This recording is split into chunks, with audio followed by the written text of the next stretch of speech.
चलिए, हो गया, स्टार्ट हो गया रिकॉर्डिंग।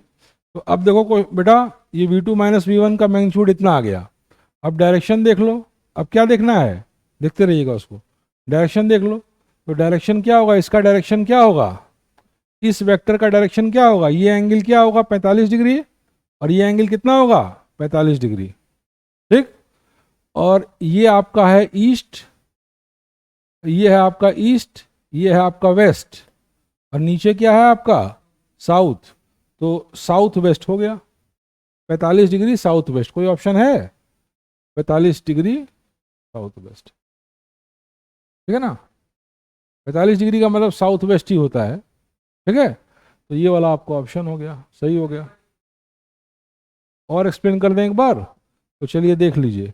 एक पार्टिकल क्या है, खूब बढ़िया समझिए, खूब इत्मीनान समझिए। एक बॉडी जो है नॉर्थ की ओर जा रही है और 50 किलोमीटर पर आवर की रफ्तार से, और थोड़ी देर बाद ऐसे नॉर्थ की ओर जा रही है, थोड़ी देर बाद वो वेस्ट अपने लेफ्ट की ओर मुड़ जाती है, और लेफ्ट की ओर मुड़ती है तो इसकी स्पीड नहीं चेंज होती है। स्पीड ऐसे भी क्या होती है 50 किलोमीटर पर आवर। पहले भी 50 किलोमीटर पर आवर थी, बाद में 50 किलोमीटर पर आवर। तो अब आपसे पूछ क्या रहा है, चेंज इन वेलोसिटी। तो चेंज इन वेलोसिटी क्या होगा, V2 माइनस V1। यही ना होगा बेटा, बोलो, यही ना होगा, बोलो भाई। तो V2 क्या होगा, V2 होगा 50, V2 माइनस V1। तो V2 माइनस V1 करना है तो हम क्या करते हैं, दो वेक्टर को सेपरेट करना है तो क्या करते हैं, हाँ A प्लस माइनस B कर देते हैं। तो अब V2 माइनस V1 क्या होगा, V2 plus minus V1। V2 minus V1 क्या होगा, V2 प्लस माइनस V1। तो अब माइनस V1 करेंगे तो ये वेक्टर पलट जाएगा, ऐसे हो जाएगा, ठीक है ना। और ये हो गया माइनस V1, और ये क्या हो गया V2। तो V2 प्लस माइनस V1 क्या हो गया, ये वेक्टर हो गया, ये वेक्टर हो गया। अब बोल रहा है कि स्पीड नहीं चेंज होता है मुड़ते समय, यानी दोनों केस में स्पीड क्या है 50 किलोमीटर पर आवर। तो ये स्पीड कितनी हो गई 50√2 kilometre per hour, √a² + b²। Pythagoras लगा दिए हैं, ठीक है ना। अब बोल रहा है चेंज इन वेलोसिटी का डायरेक्शन क्या है, तो डायरेक्शन ये है, डायरेक्शन ये है। ये एंगल कितना होगा 45 डिग्री, और ये एंगल कितना होगा 45 डिग्री, क्योंकि ये दो साइड बराबर है। बराबर है कि नहीं बराबर है, बोलो भाई। तो अब देखो इसमें है, ये है ईस्ट, ये है वेस्ट, ये है नॉर्थ, और नीचे है साउथ। तो ये डायरेक्शन चेंज इन वेलोसिटी का है। तो ये डायरेक्शन कितना हो गया, साउथ वेस्ट हो गया। अब समझ में आ गया, एकदम क्लियर है। जहां डाउट हो तुरंत पूछिए, 20 बार पूछेंगे 20 बार बताएंगे, लेकिन बिना क्लियर हुए मत जाइए, और थोड़ा मेरे साथ मेहनत करिए। देखिए इधर देखिए, पढ़ने वाले बच्चे तो बहुत मिलते हैं, लेकिन पढ़ाने वाले टीचर बहुत कम मिलते हैं, इसको आप जान लीजिए। और यहाँ मैं उल्टा देख रहा हूँ, मेरा डिवोशन ज़्यादा है आप लोगों से, ठीक है ना। इसको जान लीजिए, मैं एकदम पक्का बता रहा हूँ, ऐसा ही होता है। अब नेक्स्ट देखिए, नेक्स्ट क्वेश्चन देखो बेटा, नेक्स्ट क्वेश्चन देखो। वो क्वेश्चन हो गया था इसके पहले वाला, इसके पहले वाला हो गया था अच्छा यहाँ तक हो गया था ना, यहाँ तक हो गया था।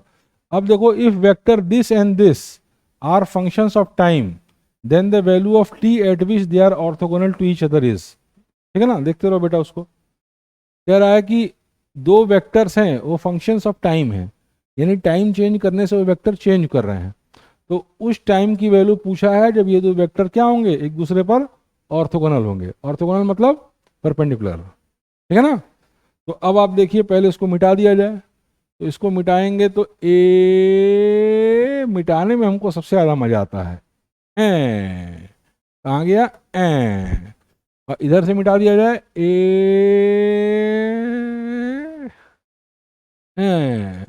सबसे ज़्यादा मजा इसी में आता है। इतना साफ हो गया देखिए। अच्छा अब देखिए, पेन सेलेक्ट कर लें, पेन सेलेक्ट कर लें। देखो ये कह रहा है कि दो वेक्टर ए और बी फंक्शंस ऑफ टाइम है, यानी कि जैसे जैसे टाइम चेंज होता है वैसे वैसे इन वेक्टर्स की वैल्यू चेंज होती है। बात समझ में आई। Then the value of T at which they are orthogonal to each other, यानी कि परपेंडिकुलर टू ईच अदर। तो परपेंडिकुलर कब होंगे, ए बराबर कितना है बताओ बेटा, cos omega T, cos omega T I, ठीक है ना।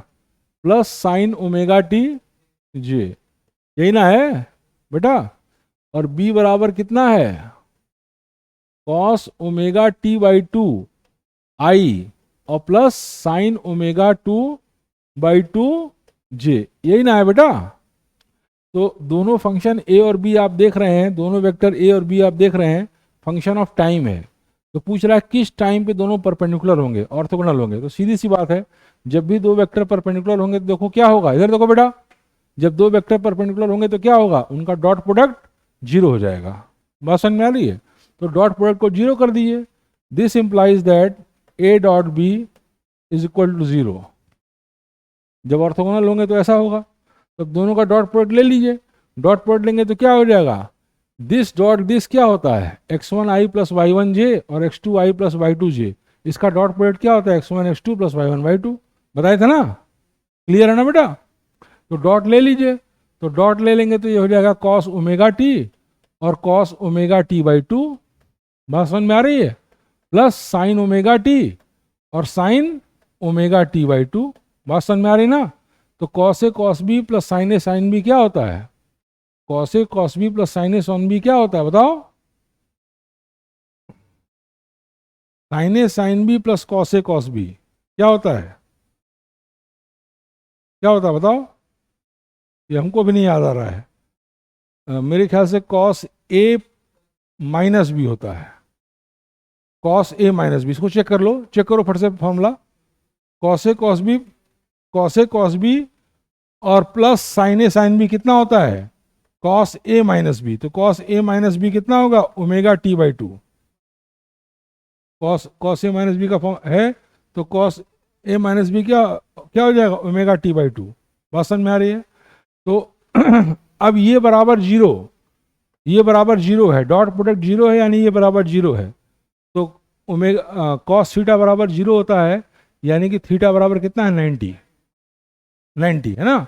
This implies that omega t by two is equal to pi by to.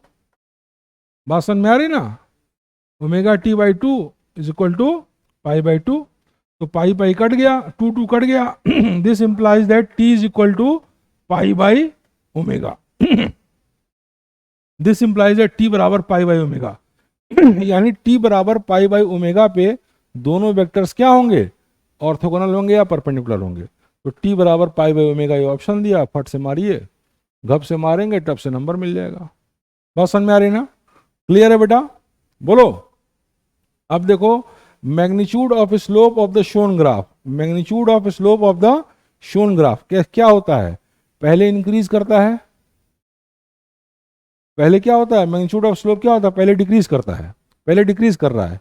देखिए यहाँ पे स्लोप क्या है, ए है, यहाँ पे देखिए ये थोड़ा सा ग्राफ गलत, ऐसे मिटाने पे ये मिट जाएगा, हैं ये मिटाने पे ये मिट जाएगा। चलिए ऐसे कर दिया, ये मिट गया। देखो यहाँ पे स्लोप क्या है बेटा, अच्छा या हाँ चलो, यहाँ पे स्लोप क्या है ये, लेकिन जैसे जैसे ऊपर जा रहा है स्लोप क्या हो रहा है, घट रहा है, घट रहा है ना। तो फर्स्ट डिक्रीजेस और यहाँ पे स्लोप जीरो है, और फिर क्या कर रहा है, स्लोप बढ़ रहा है, फिर स्लोप क्या कर रहा है, बढ़ रहा है। तो कौन सा ऑप्शन है, फर्स्ट डिक्रीजेस और देन इंक्रीजेस। घप से मारेंगे टप से नंबर मिल जाएगा।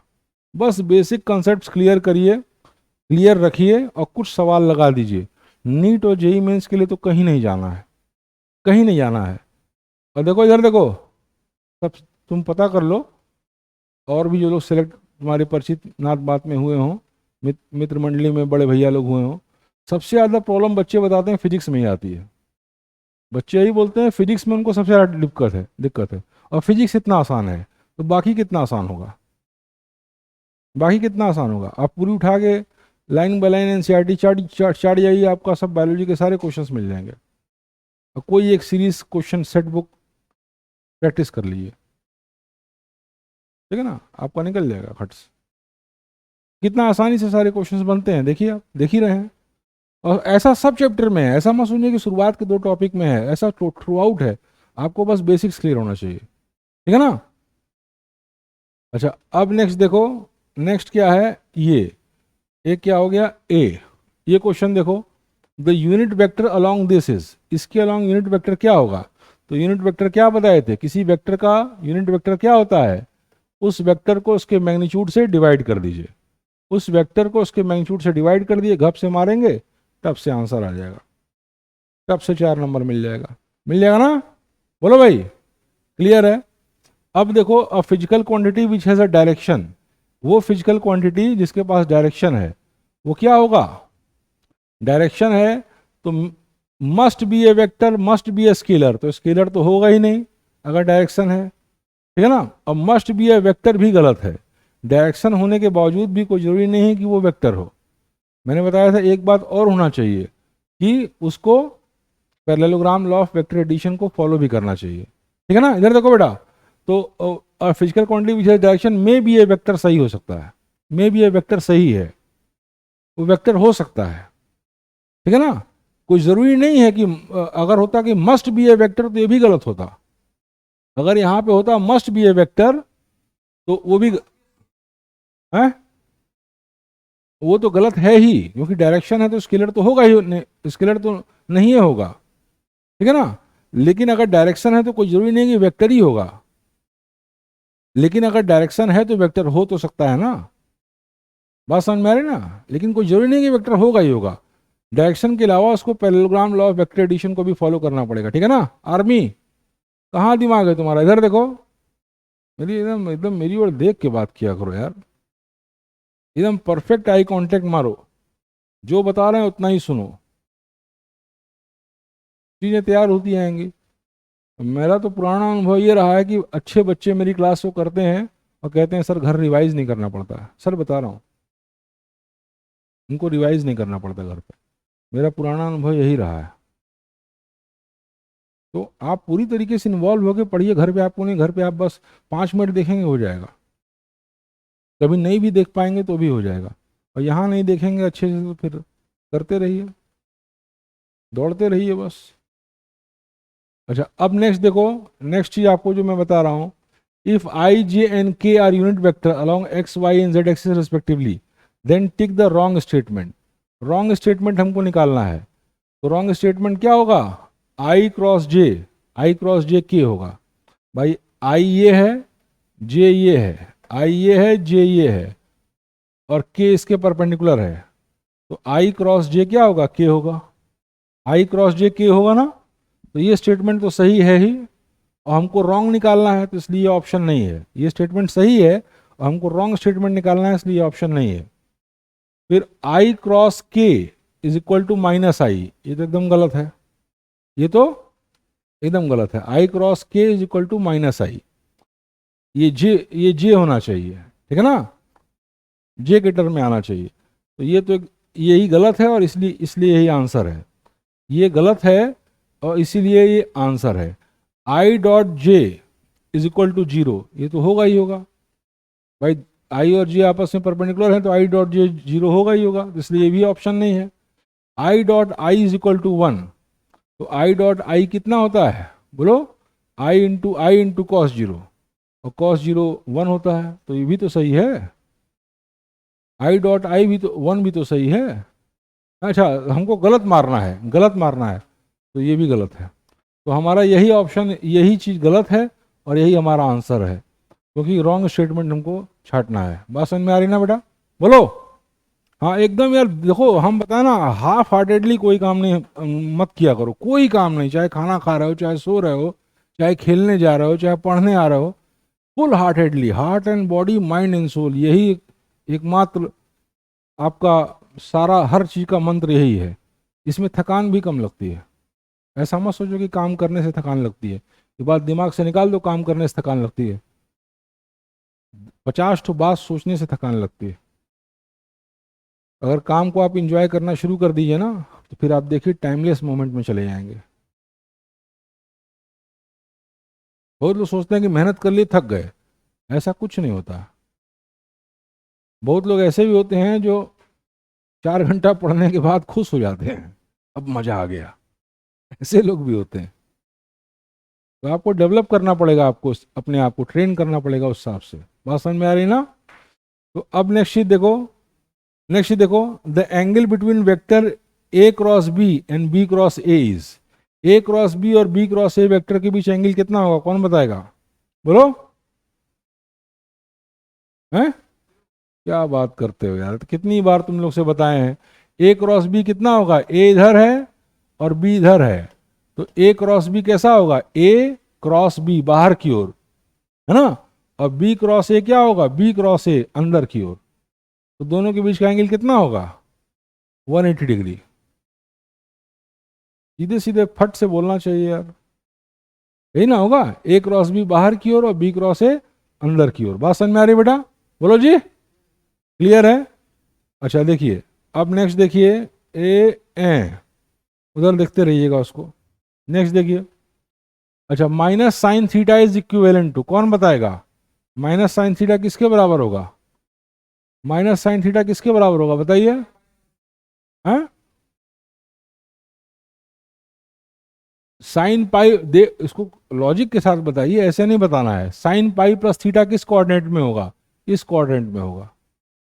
साइन पाई प्लस थीटा किस में होगा, थीटा कितना होता है, 0 से 90 डिग्री के बीच, थीटा होता है 0 से 90 डिग्री के बीच, तो साइन पाई प्लस थीटा किस में होगा, थर्ड क्वाड्रेंट में, ठीक है ना, तो वो माइनस साइन थीटा होगा, बिल्कुल सही बोल रहा है, ठीक है ना। साइन पाई प्लस थीटा कहाँ पे होगा, थर्ड क्वाड्रेंट में, थर्ड क्वाड्रेंट में थीटा क्या होता है, निगेटिव होता है, तो निगेटिव होता है तो माइनस साइन थीटा, भाई साइन थीटा पॉजिटिव होगा और माइनस साइन थीटा निगेटिव हो जाएगा, तो एकदम सही बोल रहे हो। अब sine theta minus pi, sine theta minus pi check करो, तो साइन थीटा माइनस पाई को माइनस पहले कर दो, माइनस पहले कर दो, और इसको अंदर कर दो पाई माइनस थीटा, क्या कर दो, पाई माइनस थीटा। बात समझ में आ रही है, साइन माइनस बाहर कर दो, अंदर कर दो पाई माइनस थीटा, तो साइन माइनस थीटा क्या होता है, minus sine theta, sine sine minus theta कितना होता है, माइनस साइन थीटा, तो minus sine pi minus theta हो गया, minus sine pi minus theta हो गया। बात समझ में आ रही ना, और पाई माइनस थीटा किस क्वाड्रेंट में होगा, सेकंड क्वाड्रेंट में, यानी कि साइन पॉजिटिव है, यानी कि साइन पॉजिटिव है, तो इसकी वैल्यू कितनी आ जाएगी, माइनस साइन थीटा के बराबर। माइनस, कई ऑप्शन इसमें सही लग रहे हैं, बोलो। ये तो गलत है, cos 90 माइनस थीटा क्या होगा, cos 90 माइनस थीटा होगा साइन थीटा, तो माइनस साइन थीटा के बराबर नहीं होगा, ये ऑप्शन गलत है। और cos 90 प्लस थीटा क्या होगा, 90 प्लस थीटा क्या, cos 90 प्लस थीटा क्या होगा, किस क्वाड्रेंट में होगा, सेकंड क्वाड्रेंट में होगा, तो सेकंड क्वाड्रेंट में क्या होगा कि साइन क्या होगा, पॉजिटिव होगा, ठीक है ना, तो साइन पॉजिटिव होगा तो कॉस, और कॉस क्या होगा, सेकंड क्वाड्रेंट में निगेटिव होगा, तो कॉस 90 माइनस थीटा यानी सेकंड क्वाड्रेंट में का कॉस, तो निगेटिव ही वैल्यू आएगी, तो वो तुम्हारा माइनस साइन थीटा के बराबर है, ये भी सही है। तो कितने option, multiple correct answer type है क्या ये, हैं? तो ऐसे कैसे काम चलेगा यार, उसमें इंस्ट्रक्शन देना चाहिए ना, कहीं से उठा के पेपर बना दिया जाएगा। बात समझ में आ रही ना, magnitude of slope of the shown graph, इस ग्राफ का जो स्लोप का मैग्नीट्यूड क्या है, हाँ फर्स्ट डिक्रीज कर रहा है और तब उसके बाद इंक्रीज कर रहा है, ठीक है ना, ये तो क्वेश्चन रिपीटेड लग रहा है, हैं? ये तो कैसे पेपर बन गया भाई, किसने बनाया था, पता नहीं कैसे मिस हो गया। अच्छा अब नेक्स्ट चीज देखिए, ये बात समझ में आ रही ना बेटा, ये बात क्लियर है। इस क्वेश्चन को फिर से देखिए, साइन थीटा माइनस पाई कितना होगा, माइनस बाहर लेंगे तो पाई माइनस थीटा हो जाएगा, साइन माइनस थीटा क्या होता है, माइनस साइन थीटा, तो minus sine pi minus theta, और साइन पाई माइनस थीटा यानी माइनस साइन थीटा, तो ये भी सही है। इतने इतने ऑप्शन कहाँ से सही हो जाएंगे, बोलो भाई, हैं? सिंगल करेक्ट है ना, दिमाग चल रहा है कि नहीं चल रहा है, हैं? हाँ तो कैसे ऐसा हो जाएगा, अब देखो, if p plus q is equal to p minus q and theta is the angle between p and q, तब पूछ रहा है कि कौन सा ऑप्शन सही है। p प्लस क्यू अगर p माइनस क्यू के बराबर है, अगर p plus Q P minus Q को के बराबर है, थीटा एंगल है P और Q के बीच, तो कौन सा ऑप्शन सही है? थीटा बराबर 90 डिग्री, 90 डिग्री। हम करके देख लेते हैं। P प्लस क्यू क्या होगा? P square plus Q square plus twice P Q cos theta. और P माइनस क्यू क्या होगा? P माइनस क्यू क्या होगा? P square plus Q square minus twice P Q cos theta. बात समझ में आ रही बेटा? अब इसको स्क्वायर कर देंगे तो P square plus Q square plus twice P Q cos theta, और ये हो जाएगा P square plus Q square minus twice P Q cos theta. बात समझ में आ रही है? P square Q square cut गया तो ये हो जाएगा 4PQ कॉस थीटा बराबर 0। बात समझ रहे हो नहीं समझ रहे हो?